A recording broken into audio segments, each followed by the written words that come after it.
BPL এর ইতিহাসে সবচেয়ে ব্যর্থ দল সিলেট ফ্র্যাঞ্চাইজি। তবে সিলেট তাদের নাম বদলে সিলেট স্ট্রাইকার্স হতে সিলেট টাইটান্সে আসতে না আসতেই দলের নাম বদলের মতো যেন বদলে গেছে ভাগ্য।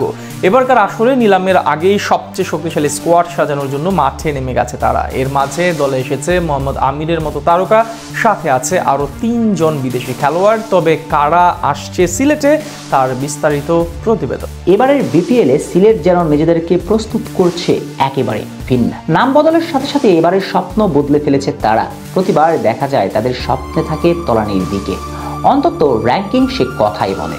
নিয়মিত দলগুলোর মাঝে সবচেয়ে কম প্লে অফে খেলা, কোনো শিরোপা না জয় করা, একবার ফাইনালে খেলা, এগুলো সেসব ঘটনারই সাক্ষী দেয়।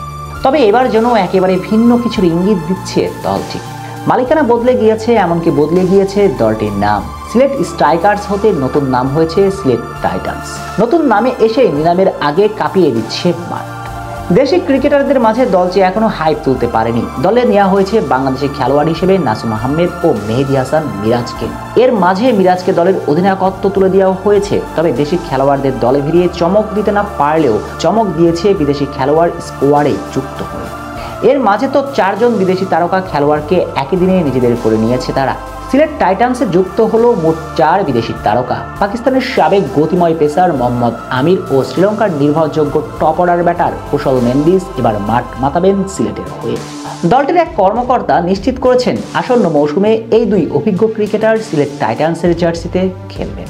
তবে এই 2টি নাম শুনে যদি চমকে ওঠেন, সামনে আরো 2টি নাম শুনলে চোখ কপালে উঠতে পারে। টি-20 ক্রিকেটে অন্যতম পরিচিত মুখ মঈন আলী খেলবেন এবার তাদের হয়ে। সাথে আছেন আরেক টপ ক্লাস বিদেশি অলরাউন্ডার আজমতুল্লাহ ওমরজাই।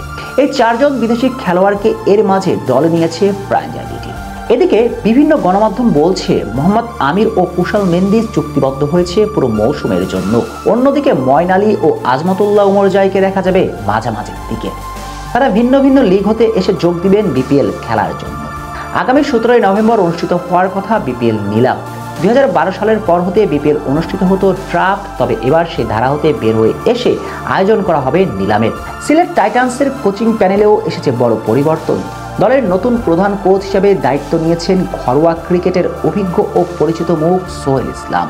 পেস বোলারদের দেখভাল দায়িত্ব পেয়েছেন সাবেক জাতীয় দলের সৈয়দ রাসেল, যিনি ছিলেন বামহাতি মিডিয়াম ফাস্ট বোলার।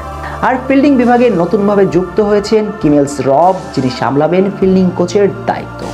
সব মিলিয়ে একটা ব্যাপার পরিষ্কার, এবারের বিপিএলকে সামনে রেখে সিলেট নিজেদেরকে পরাশক্তি হিসেবে প্রমাণ করতে চায় এবং শিরোপা জয় করার জন্য সর্বোচ্চ চেষ্টা করে মাঠে নামবে ফ্র্যাঞ্চাইজি।